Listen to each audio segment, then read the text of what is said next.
আসসালামু আলাইকুম। কেমন আছেন আপনারা সবাই?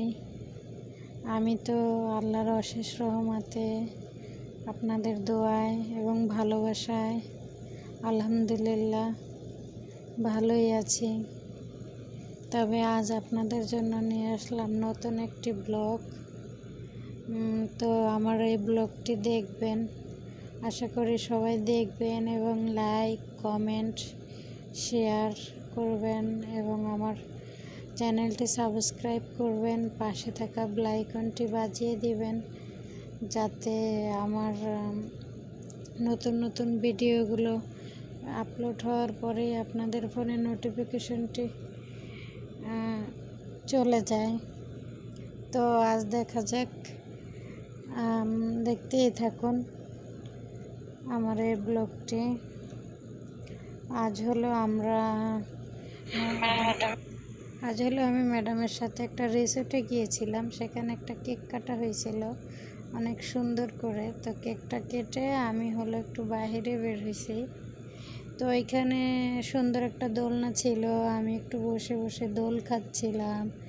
একটা সুইমিং পুল ছিল, সুইমিং পুলে যেখানে অবশ্য ওইটা গ্লাস দিয়ে আটকানো ছিল, কারণ বাচ্চারা বের হয়, তো বাচ্চারা ওখানে যায় যদি পড়ে যায়, বা ওরা তো সাঁতার জানে না, ছোট ছোট বাচ্চারা।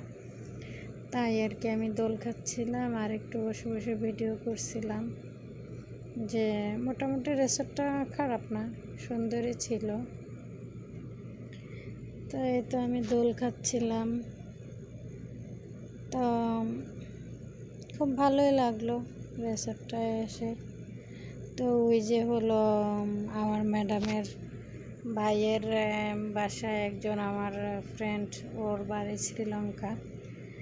তবে ফ্রেন্ড বলতে ও নতুন আসছে, কেবল 1 মাস হয়েছে, আগে দেখিনি, এই আর কি।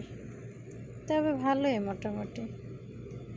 আজকে আমাদের ওইখানে রিসোর্টে পার্টি ছিল, গিয়ে আমার এইখানে আর একটা আন্টি আছে শ্রীলঙ্কার, ওই আমার ম্যাডামের মেয়ের বাসায় ওর 12 বছর পূর্ণ হয়েছে, তাই আর কি ওরা পার্টি দিয়েছিল। আর ওই কেকটা ওই আন্টির ওই জন্যই কাটা হয়েছিল।